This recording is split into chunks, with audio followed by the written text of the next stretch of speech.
예, 영생은 어떻게 얻는가? 영생은 어떻게 얻는가? 라는 말씀의 제목으로 함께 은혜 나누시겠습니다.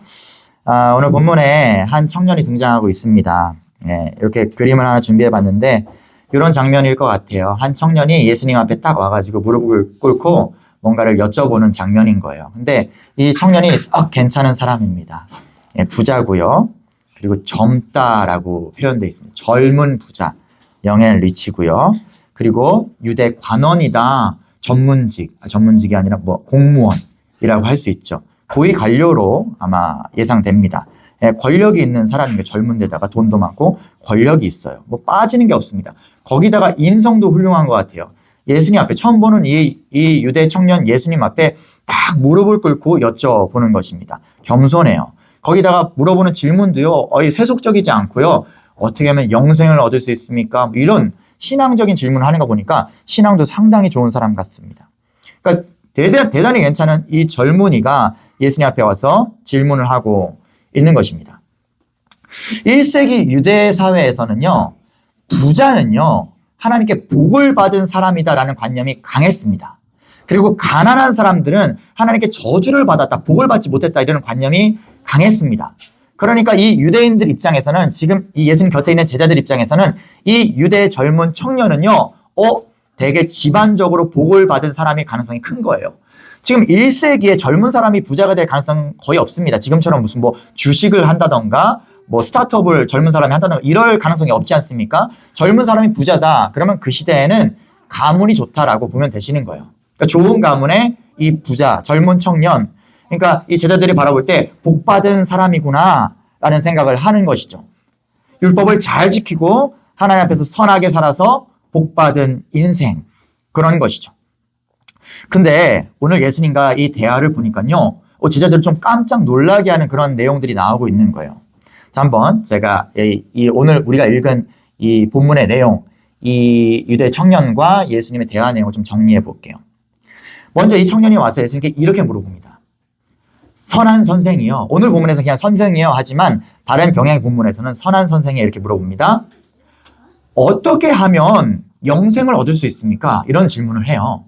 오늘 본문에서는 내가 어떤 선한 일을 해야 영생을 얻습니까? 이렇게 물어보고 있습니다. 그러니까 예수님께서 대답하셔요. 야, 왜 나한테 선하다고 말하냐? 선한 분은 하나님 한 분인 거 네가 모르냐? 라고 약간 동문서답같이 대답을 하십니다. 그런데도 그 사람의 수준에 맞춰서 대답을 해주시는 거예요. 야, 계명들을 지켜. 하나님의 이 율법을 잘 지켜. 그럼 되지 않겠냐? 살인하지 말라.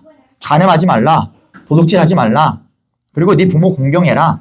이거 네가 잘 알고 있지 않냐? 이거 지키면 되지 않겠냐? 이렇게 말씀하셔요.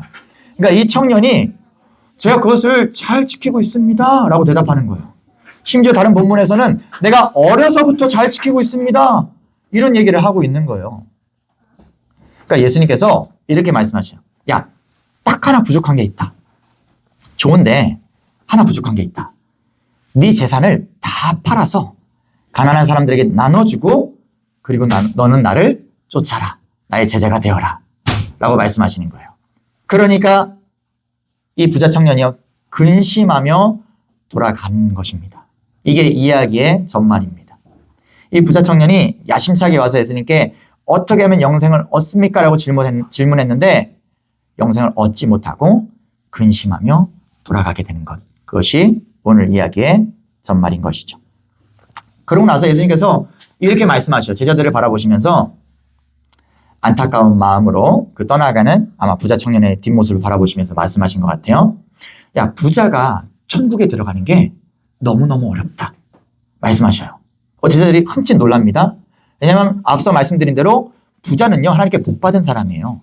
하나님의 율법 잘 지키고 하나님 말씀대로 살아서 복받은 사람이라는 개념이 있었습니다. 근데 부자가 천국 들어가기 어려워. 심지어 뭐라고 말씀하시냐?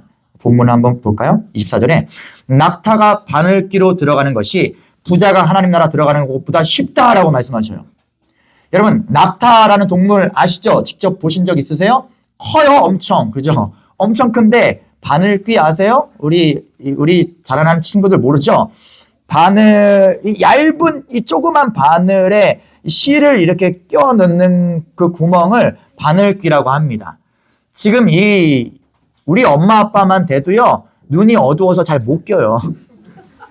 그 정도로 작은 게 바늘귀예요. 근데 뭐라고요? 낙타가 이 바늘귀로 들어가는 게 부자가 천국 들어가는 것보다 쉽다. 무슨 말씀이에요? 불가능하다라는 얘기예요. 이거는 이거 되게 어려워. 엄청 어려워. 이 정도 수준이 아니라 불가능을 말씀하시는 거예요. 부자는 천국 못 간다라고 아예 불가능하다라고 말씀하시는 거예요. 그러니까 제자들이 깜짝 놀라는 거예요. 아니 그럼 누가 천국에 갈 수 있습니까? 아니 저 복받은 하나님께 율법 잘 지키고 복받은 부자가 그렇게 천국 가는 게 불가능할 정도면 도대체 누가 천국에 갈 수 있습니까? 라고 반문하고 있는 것이죠. 그러니까 예수님께서 사람으로서는 불가능하지 그러나 하나님께서는 하실 수 있어 라고 대답해 주십니다. 그럼 오늘 이 본문의 결론을 이렇게 한번 제가 정리해 보면 괜찮을까요? 자, 첫 번째 결론. 부자는 천국 못 간다. 괜찮나요? 맞죠? 표면적인 결론이 이렇게 나와요. 오늘 이야기의 결론이에요. 부자는 천국 못 갑니다. 자, 좀 이렇게 달리 표현하면 부자가 천국에 들어갈 수 있는 유일한 길은 재산을 다 팔아 나눠주는 것이다. 이런 결론을 가져볼 수 있습니다. 이게 표면적인 결론 맞아요. 예수님께서 이렇게 설명하고 계셔요. 맞잖아요. 그죠? 부자 천국 못 갑니다. 그리고 부자가 천국 갈 수 있는 유일한 길은 재산 다 팔아서 나눠주는 것, 그거 외에는 없습니다. 그럼 결국 오늘 본문의 메시지를 어떻게 우리 삶 가운데 적용할 수 있을까요? 여러분 삶 가운데. 참 그리스도인은 세상적인 부유함을 다 포기하며 살아야 됩니다. 이렇게 적용하면 됩니까? 맞죠? 욕심 부리지 말고 소시민적인 태도로 살아가십시오. 맞죠? 오늘 본문의 메시지입니다. 욕심 부리지 마세요. 그냥 가난하면 가난한 대로 그냥 자족하며 그렇게 살아가십시오. 그리고 우리 자라나는 다음 세대들에게 야, 나중에 커서 부자 될 생각하지 마라. 나중에 커서 돈 많이 벌 생각하지 마라. 뭐 세상적인 성공할 생각하지 마라. 이게 오늘 본문의 메시지 결론이 되는 것입니다. 그럴까요? 괜찮을까요? 이렇게 그냥 맺어도 될까요? 자, 왜 부자 청년 이야기가 복음서에 들어가 있을까요? 오늘 우리가 읽은 마태복음뿐만 아니라 마가복음에서는 더 자세하게 기술되어 있고요. 누가복음에도 있어요. 공관복음이라고 해요. 관점이 같은 세 개의 복음서, 세 군데 다 들어가 있습니다. 근데 아주 독특한 배열 순서가 있어요. 이 부자 청년과 만남에 대한 이야기가 기술된 바로 다음에 어떤 내용이 나오냐면 예수님께서 내가 십자가에서 죽게 될 거야. 그리고 부활할 거야.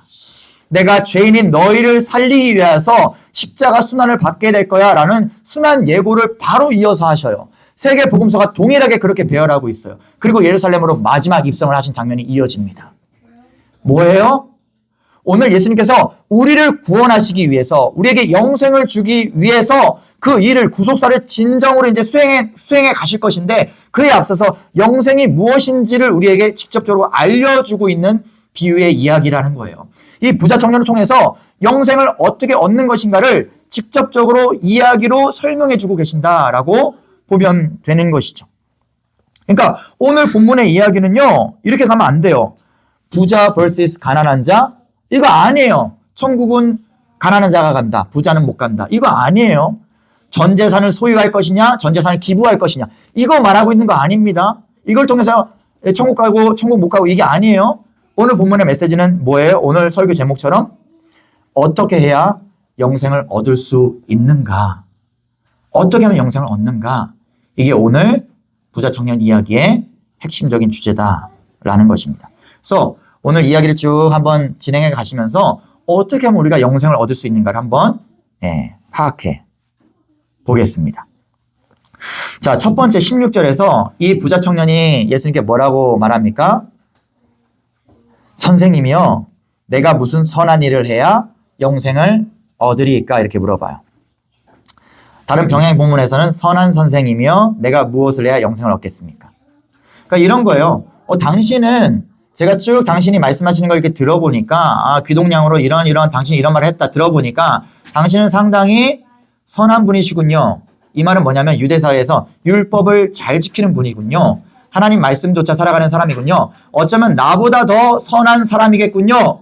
라고 예수님을 인정, 리스펙트 하는 거예요. 당신은 선한 선생님입니다. 율법에 대해서 나보다 더 잘 아시고 잘 지키는 분 같습니다. 그러면 영생을 소유하신 분 같은데 저는 뭔가 좀 헛헛합니다. 저도 율법을 따라 살고 있지만 내가 영생을 정말 가졌나 소유했나 잘 모르겠습니다.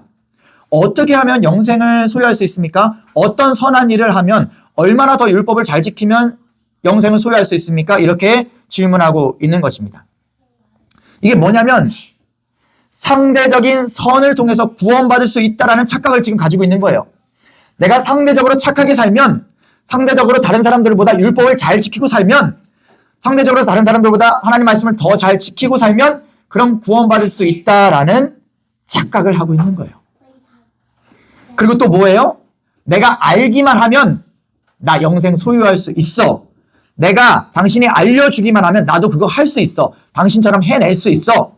그래서 내가 내 자력으로 구원을 소유할 수 있어. 영생을 소유할 수 있어. 라는 오만함이기도 해요. 또한 이 오만함은 무지함이기도 하죠. 뭐가 구원인지 모르는 거예요. 어떻게 영생을 얻는지 전혀 몰라요. 그냥 상대적으로 착하게 살면, 선하게 살면, 하나님 율법 잘 지키고 살면 영생 얻을 수 있다라는 착각을 하고 있는 것입니다. 근데 여러분 알고 계시죠? 그 누구도 자력으로, 자기 힘으로 영생을 소유하는 건 불가능합니다. 그 누구도 아무리 착하게 살아도 율법 잘 지켜도 영생을 얻을 수 없습니다. 예수님께서 이렇게 대답하시죠. 17절 보니까 어찌하여 선한 일을 내게 묻느냐? 선한 이는 오직 한 분이시니라. 네가 생명에 들어가려면 계명들을 지키라. 계명들을 지키라. 여러분 선한 이는 오직 한 분입니다. 하나님 외에 선한 분이 없다라는 말씀입니다. 하나님만 오직 선한 분이에요. 이 말씀은 나는 선하지 않아. 네 앞에 서 있는 예수 그리스도라는 나는 선한 존재가 아니야. 이 말씀이 아닙니다. 어떠한 인간도 선하지 않고 어떤 방법으로도 선해질 가능성이 없다라는 것을 말씀하는 거예요. 너에게 어떠한 가능성도 없다라는 것을 지금 못 박아서 말씀하시는 거예요. 내가 뭘 가르쳐줘도 내가 어떤 방법을 너에게 알려줘도 너에게는 가능성이 없다라는 것을 말씀하시는 것이고 그것을 먼저 인정하라라고 말씀하고 있는 것입니다. 근데 그럼에도 불구하고 예수님은 그 청년의 수준에서 말씀해 주시는 거예요. 그 청년의 수준에서 야, 율법 잘 지키면 되지 않겠냐? 그러니까 청년이 어떤 율법이 어떤 계명을 지키면 되겠습니까? 라고 하니까 야, 살인하지 마라. 간음하지 마라. 도둑질하지 마라. 거짓 증언하지 마라. 내 부모를 공경하라. 그리고 맺은 말로 내 이웃을 내 자신같이 사랑해라. 이거 지키면 되지 않겠냐? 이 계명들 뭔지 아세요? 10계명의 그 5계명 이하의 그 대인 관계에서 하나님께서 제정하신 10계명 법들입니다. 살인하지 말라, 간음하지 말라, 도둑질하지 말라. 그 결론적으로 내 이웃을 내 몸과 같이 사랑하라. 청년이 뭐라고 대답하는지 아세요? 놀라워요, 이게. 이게 놀라워요. 20절 보니까 청년이 이 모든 것을 내가 지켰사온데 그래요. 아직도 무엇이 부족합니까? 놀라운 대답이에요. 이 청년이요. 다 지켰습니다. 무엇이 부족합니까? 여러분, 이 청년이 거짓말할 리가 없습니다. 지금 이 청년이 진지해요. 예수님께 가식으로 나 착한데요? 나 괜찮은데요? 아니 근데 당신이 못 봤으니까 모르죠? 이게 아니에요. 진짜로 이 청년은 정말 지킨 사람입니다. 다른 병행 본문에 보면 예수님께서 청년이 이렇게 대답하고 나자 예수님께서 사랑스럽게 보셨다라고 표현하고 있어요. 이 말은 뭐냐면 진정으로 하나님의 율법을 철저하게 지키며 살아가는 자였던 거예요. 여러분, 그러나 이 청년의 대답은요, 진실이면서 거짓입니다. 무슨 말인지 이해되세요? 이 청년 대답은 진실이지만 거짓이에요.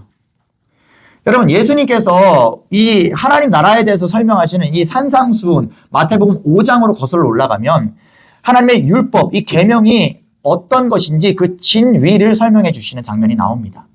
율법이 뭐냐? 야, 너네는 살인하지 말라. 이 계명 알고 있지? 잘 지키고 있지? 근데 네 형제를 미워하면 그건 살인하는 거야. 라고 율법이 우리 마음까지 감찰하는 것임을 설명해 주고 계신다는 거예요. 야, 간음하지 말라? 너네 잘 지킨다고 생각하지? 야, 이성을 보고 음욕을 품는 자마다 간음하는 자야. 라고 말씀하시는 거예요. 우리 마음의 동기까지 감찰하신다는 거예요. 여러분, 도둑질하지 말라? 타인의 소유에 이 욕심을 품는 그 자체만으로도, 그런 탐심을 품는 그 자체만으로도 우리가 도둑질한 것이다. 그렇게 말씀하시는 거예요. 그러니까 지금 이 부자 청년은 물론 지켰어요. 살인한 적 없습니다. 간음하지 않았어요. 도둑질한 적 없습니다. 부자잖아요. 예. 그리고 이웃에게 거짓 증거한 적 없습니다. 그리고 최선을 다해서 이웃을 사랑했습니다. 자기의 소유를 가지고 이렇게 구제하는 일도 하면서 율법에 따라서 그렇게 이웃 사랑하는 것을 실천하면서 잘 살았어요. 그렇기 때문에 예수님 말씀하신 이 계명을 잘 지켰습니다 라는 말이 진실이지만 그 율법의 진위를 그가 안다면 그건 거짓입니다. 그 마음의 동기까지 감찰하는 것이 율법이기 때문이죠. 그 누구도 계명 앞에서 선하다 인정받을 자가 없다라는 것입니다. 그래서 21절 말씀에 예수님께서 네가 온전하고자 할진대 네 소유를 팔아라 이렇게 말씀하셔요. 네가 정말 온전해지고 싶어? 네가 정말 그 율법을 온전히 지키는 자가 되고 싶어? 정말 네가 진정으로 내 이웃을 내 몸과 같이 사랑하는 자가 되고 싶어? 네 마음의 동기까지? 그럼 네 소유를 다 팔아서 가난한 자에게 나눠주라. 그럼 네가 온전해질 수 있겠다 말씀하시는 거예요. 여러분 그 누구도 계명을 지켜서 율법을 지켜서 선하다 인정받을 자가 없다라는 것입니다. 근데 청년은 불가능한 것을 가능한 것처럼 생각하면서 예수님께 한번 알려줘 보세요. 저 할 수 있어요. 지켜낼게요. 제가 하나님 앞에서 영생을 내가 쟁취해낼게요. 알려만 주세요 라고 만용을 부리고 있는 것이죠. 여러분 이 선함의 문제는요, 이 의로움의 문제는요, 도전해보고 노력해볼 문제가 아닌 거예요. 우리가 한번 한번 해볼게요. 노력해볼게요. 이럴 문제가 아니라 무릎 꿇어야 될 문제라는 거예요. 예수님 앞에. 지금 이 청년은 알려주세요. 해볼게요. 이럴 문제가 아니라, 이럴 상황이 아니라 무릎 꿇고 당장 살려달라고 빌어야 될 문제라는 거예요. 나는 죄인이라고. 그게 율법이라면 나는 죄인입니다. 나는 못 지켰습니다. 하나도 못 지켰습니다. 나는 너무나 더러운 죄인입니다. 살려주세요. 암만 선하게 살아도, 암만 율법 지키며 살아도 저는 영생을 소유할 수 없는 자네요. 살려주세요. 라고 통곡하며 그 앞에 무릎을 꿇어야 된다라는 거예요. 사랑하는 여러분, 자꾸 우리 기독교가 선한 행위가 부족하다. 선한 행실, 어떻게 착하게 살아야 되는지에 대한 강조가 부족하다. 그래서 맨날 영혼, 맨날 믿음 이런 얘기만 하니까 이 성도들의 삶이 엉망이 되는 게 아니냐. 이런 말을 교계 안에서도 많이들 합니다. 많은 목사님들이 그런 얘기를 합니다. 근데 결코 아니라는 거예요, 결코. 진정으로 예수님 앞에 항복한 인생은요. 여러분, 진짜 예수님 앞에 우리가 항복했어요? 무릎 꿇었어요? 살려주세요. 저는 죄인입니다. 저는 안 됩니다. 라고 하고 있어요? 그럼 그런 인생은요, 삶 가운데 겸손할 수밖에 없어요. 그럼 그런 인생은요, 삶 가운데 유순할 수밖에 없어요. 이웃을 사랑할 수밖에 없어요. 겸손히 나를 낮추며 내가 아닌 남을 위해서 살아가는 복된 인생이 될 수밖에 없어요. 세상 가운데 거치는 돌같이 그렇게 살아가는 인생이 아니라 세상을 풍요롭게 하고 아름답게 하고 더불어 살아가게 하고 더 병들어가고 썩어져가는 세상을 고치고 정화시키는 역할을 하는 그리스도인으로 살아갈 수밖에 없다고요. 진정으로 예수님께 항복한 사람이라면요. 근데 만약 그렇지 않아요? 그럼 뭘 의심해야 된다고요? 제가 계속 말씀드리죠. 믿음을 의심해야 된다고요. 믿음을 의심해야 된다고요. 그가 정말로 예수님 앞에서 항복한 자인지, 예수님 앞에 자신의 죄를 고백하고 나는 안 됩니다. 나에게 가능성이 없습니다.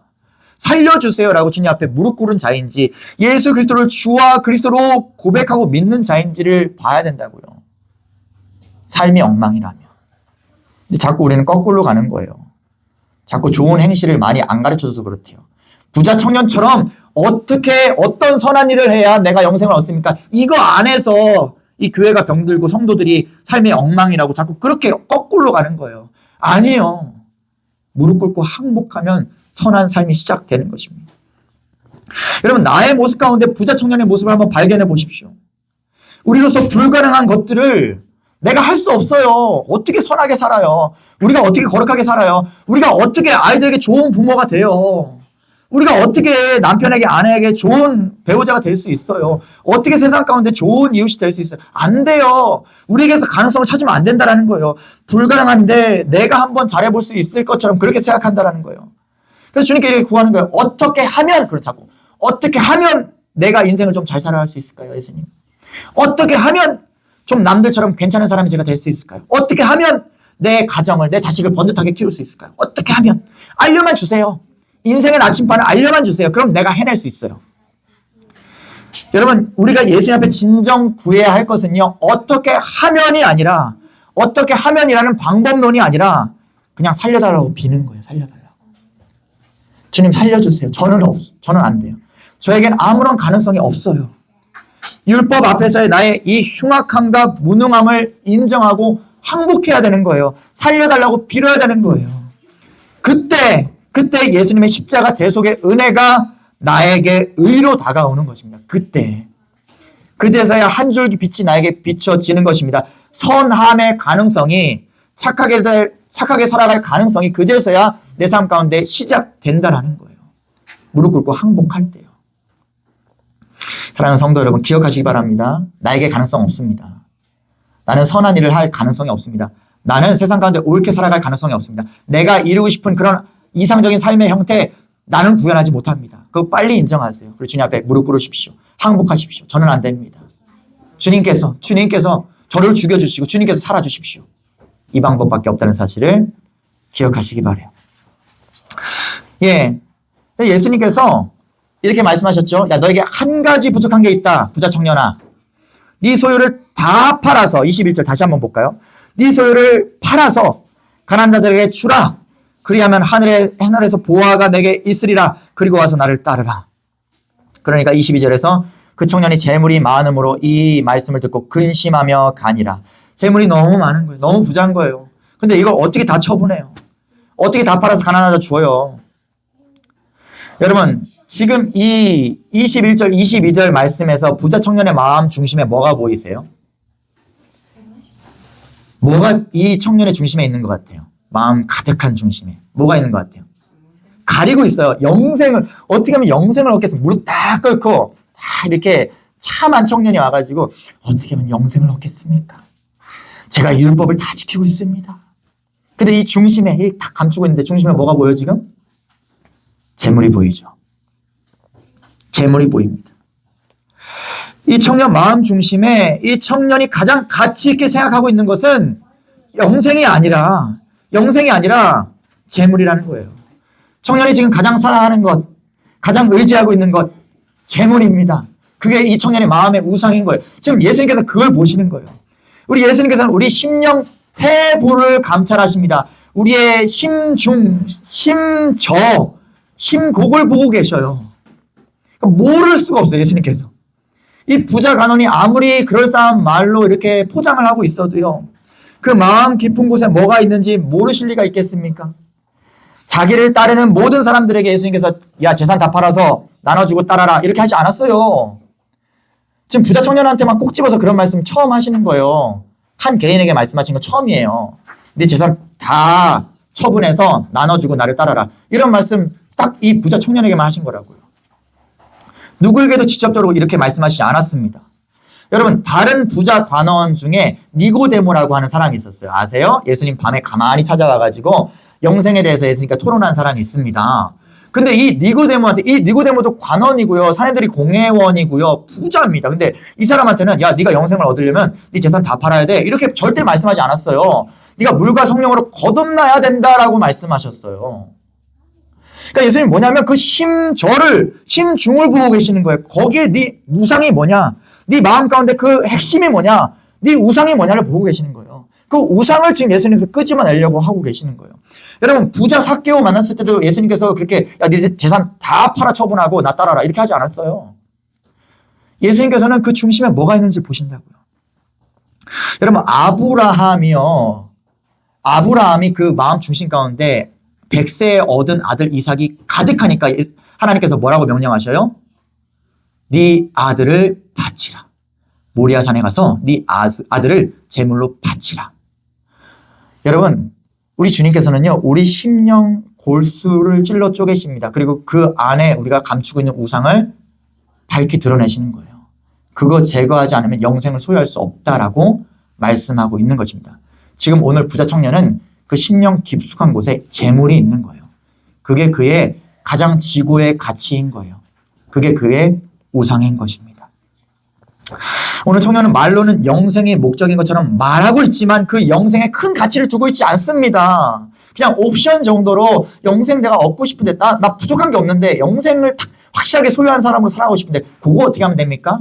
근데 그에게 큰 가치가 아닌 거예요. 만약 진정으로 그 영생의 문제가 그에게 지고의 가치였다면 재산 다 팔아서 나눠주고 예수님 쫓았겠죠. 그죠? 예수님께서 그 밭에 감추인 보화에 비유해서 말씀하시지 않습니까? 이 소장농이 밭을 갈다가 금은 보화를 밭에서 발견하면 어떻게 해야 돼요?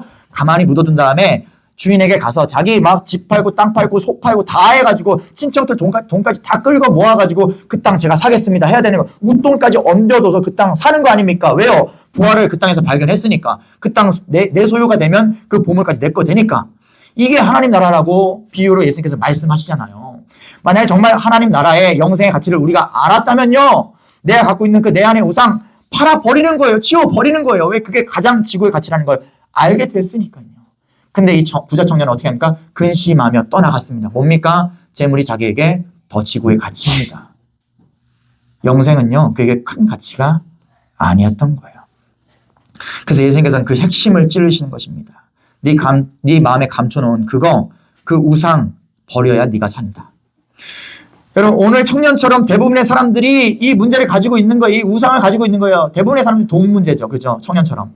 누군가는 권위의 문제, 누군가는 용서의 문제, 누군가는 어떤 자존심의 문제, 이거 우상이에요.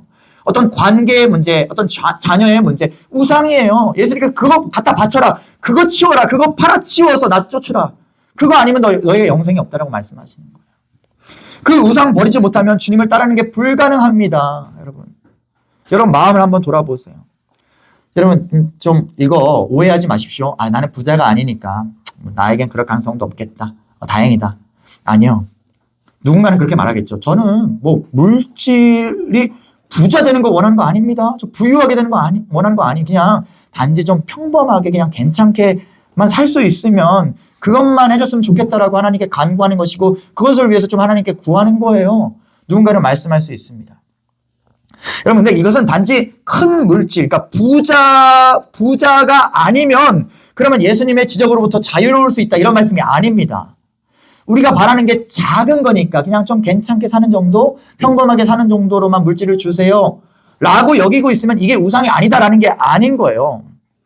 그것이 사회적 기준에서 큰 것이든 작은 것이든 나를 살게 하는 게 돈이라고 생각하신다면, 나를 행복하게 하는 것이 평범하고 안락하게 살아갈 수 있게 해주는 그 돈이라고 생각하신다면 그게 우상이라는 거예요.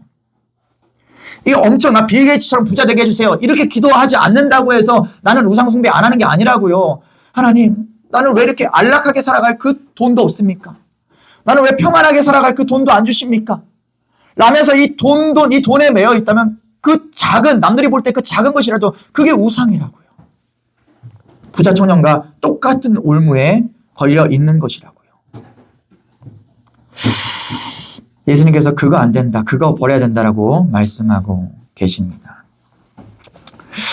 그런데 오늘날 교회들에서 너무나 많은 부자 청년들을 제가 보게 되는 것입니다. 사실 본질적인 내 영혼의 문제에 크게 관심이 없어요. 근데 그걸 이용해서 마치 그게 내 핵심인 것처럼 포장하면서 내 욕망을 채우는 거예요. 어떻게 살면 그리스도인답게 사는 겁니까? 라고 묻고 있지만 내 마음 깊은 곳의 욕망은 나 좀 그럴싸해지고 싶어요. 나 좀 그럴싸한 인간 되고 싶어요. 남들에게 인정받는 인생 되고 싶어요. 좀 내 가정이, 내 자녀들이 남들에게 인정받는 사람 되고 싶어요. 어떻게 하면 되겠습니까? 어떻게 하면 그리스도인답게 살겠습니까? 라고 포장하고 있지만 내 심령 깊숙한 곳엔 우상이 가득한 거예요. 어떻게 하면 남들에게 그럴싸한 사람으로 살아갈 수 있을까요? 그럼 무엇을 의지하고 계십니까? 지금 예수님 그걸 꼬집고 계시는 거예요. 우리의 핵심을 꼬집고 계시는 거예요. 무엇을 의지하십니까? 무엇이 내가 주님께로 나아가는 것을 가로막는 우상입니까? 오늘 예수님께서 나에게 무엇을 내어버리라고 말씀하실까요? 우리를 바라보시고 우리 심령 골수를 찔러 쪼개시는 그 주님께서 우리 심령 폐부를 감찰하시면서 바라보시면서 무엇을 버리라고 말씀하실까요? 무엇을 내게 버리라고 말씀하시면 우리가 근심하면서 고민하게 될까요? 핵심이 찔렸다. 이거 버리라고 하시면 주님 근심하며 돌아가니라, 이렇게 될까요? 그게 우리 안에 우상이라고요. 사랑하는 여러분, 말씀을 마칩니다. 한번 이렇게 스스로에게 좀 자문해 보셨으면 좋겠어요. 주를 위해서, 예수님을 좇는 삶을 위해서 내 우상 버릴 수 있는가? 지금 내 안에 감축은 있지만 이게 내 우상인 게 맞다. 그러면 지금 고백해 보자는 거예요. 주를 위해서 이 우상 내가 버릴 수 있는가? 좀 쉬운 표현으로 바꾸면 나 가난해질 수 있는가 이거예요. 오늘 청년으로 비유하면 나 가난해질 수 있는가. 주를 위해서 나의 모든 것, 나의 지고의 가치라고 생각하는 거 이거 내어버리면 말하자면 가난해지는 거잖아요. 심령이 가난해지던가 내 재산이 가난해지던가 아니면 나의 삶이 내 시간이 가난해지던가 뭔가 가난해지는 거잖아요. 버리고 나눠주는 거니까. 예, 지난 주 중에 성경 공부를 하는데 우리 한 자매님께서 좀 마음에 부담이 되셨나 봐요. 그런 말씀을 하시는 거예요. 이건 너무 좀 힘든 거 아닌가요? 이건 좀 너무 기준이 좀 심한 거 아닌가요? 이게 너무 좀 부담되는데요? 라는 말씀을 하시는 거예요. 그러니까 어떤 내용이었냐면 오늘 본문의 어떤 그런 흐름과 비슷해요. 우리가 참된 그리스도인이라면 예수 그리스도를 주와 그리스도로 고백하였고 그리고 그와 연합을 이루었고 성령 하나님께서 우리 안에 내주 교통하시는 그런 신자라면 그럼 우리는 마땅히 예수님처럼 형제를 사랑하는 삶을 살아야 됩니다. 라는 명제였어요. 만약 그렇지 않다면, 그런 삶을 살지 않는다면, 예수님께서 우리를 위해 죽으신 것처럼 형제를 사랑하는 그런 삶을 살아가지 못한다면, 그의 믿음을 의심해 봐야 합니다. 과연 그가 신자인지 우리는 돌아볼 필요가 있습니다. 라는 명제 앞에서, 이건 너무 기준이 심한 거 아니오? 라면서 좀 부담스러워 하시는 그런 마음을 내비치시더라고요. 예, 맞습니다. 기준이 좀 심해요. 우리 주님께서는요, 우리의 일부가 아니라 우리의 전부를 원하십니다. 우리의 가식이 아니라 진심을 원하셔요. 부담스럽죠? 우리의 일부가 아니라 전부를 원하신다니까요. 그런 어떤 포장된 가식적인 마음이 아니라 진심을 원하신다고요. 근데 제가 이걸 쉽게 바꿔드려 볼게요. 똑같은 명제지만 쉽게 바꿔드릴게요. 주님께서는 우리의 행위가 아니라 믿음을 원하신다는 거예요. 이게 무슨 같은 말이냐고요? 같은 말이에요. 우리의 일부가 아니라 전부를 원하신다. 우리의 가식이 아니라 진심을 원하신다. 우리의 행위가 아니라 믿음을 원하신다. 같은 말입니다. 여러분, 그러니까요, 부담 갖지 마세요. 여러분, 열심히 노력하라는 얘기 아닙니다. 내일부터 그래, 집 팔고 땅 팔아가지고 나눠주고 주님을 쫓아야 되는구나. 아이고 아까워라, 힘쓰고 애써야 되겠네. 이게 아니라는 것입니다. 믿으라는 거예요. 나를 위해 모든 걸 이루신 우리 주 예수 그리스도를 신뢰하라는 것입니다. 그리고 그분께서 내 삶 가운데 앞으로 이루어 가실, 내 삶 가운데 자발적으로 아름답게 이루어 가실 그 아름다운 가난해지는 삶을 내 삶 가운데서 펼쳐 가신 것을 우리가 믿음으로 바라보자는 거예요. 내가 힘쓰고 애쓸 것이 아니라 주님만 바라보시면 됩니다. 이제 좀 부담이 내려가지지 않습니까? 좀 간단해지지 않습니까? 여러분, 고린도후서 8장 9절 말씀 한번 읽어볼게요. 우리 주 예수 그리스도의 은혜를 너희가 알거니와 부요하신 자로서 너희를 위하여 가난하게 되심은, 부요하신 자로서 너희를 위하여 가난하게 되심은, 가장 부요하신 우리 주 예수 그리스도께서요, 온 우주를 소유하신 우리 예수님께서요, 우리를 위해서 가장 가난해지셨어요. 어떤 인간보다도 가난해지셨어요. 자신의 모든 것을 팔아서 나눠주셨어요, 우리에게. 그리고 자신은 가장 비천하고 가난해지셨어요. 그러한 삶을 이 땅 가운데서 사셨어요. 가장 비천하고 가난한 삶을 이 땅 가운데서 사셨어요. 머리 둘 곳도 없이 그렇게 사셨어요. 그리고 결국 우리에게 이 비천하고 이 가난한 인생들에게 찢겨 죽임당하시며 우리에게 다 내어주셨어요. 그렇게 우리 앞에서 가장 가난한 자가 되셨어요. 왜요? 왜 그렇게까지 하셨어요? 그의 가난함을 인하여 너희로 부요케 하려 하심이니라. 우리를 부요케 하시려고요. 자신이 소유한 그 모든 부요함을 우리에게 주시려고요. 아버지 하나님께 상속받을 그 모든 유업을 우리로 하여금 받아 누리게 하시려고요. 하나님 나라를 우리에게 주시려고요. 그래서 우리를 위해서 그분이 가난해 주셨습니다. 그리고 우리에게 다 주셨습니다. 다 이루어 주셨습니다. 사랑하는 여러분, 그러니까 이제 우린 뭐 하면 된다고요? 그분이 다 이루신 걸 믿으면 된다고요. 더 주를 바라보고 그분께로 나아가면 된다고요. 다시 한번 말씀드립니다. 강조드려요. 노력하라는 말씀 전혀 안 드립니다. 그게 전혀 아니에요. 힘쓰고 애쓰자. 내일부터 막 우리가 가진 것들 중에서 최선을 다해가지고 팔고 나눠서 그리고 주님을 쫓자 이런 말씀 절대 아니라고요. 주를 더 바라보십시오. 주님께 더 나아가십시오. 나를 위하여서 가난해지신 우리 주 예수 그리스도를 바라보십시오. 그러면 그분께서 우리에게 부요함을 허락해 주실 것이고 우리는 이제 그 부요함 가지고 나누면 되는 겁니다. 그게 그리스도를 좇는 제자도입니다. 그게 우리에게 부여된 놀라운 특권이자 은혜입니다. 네, 말씀 마치겠습니다. 함께 나의 모습, 나의 소유 마음으로 결단하며 찬양하시겠습니다.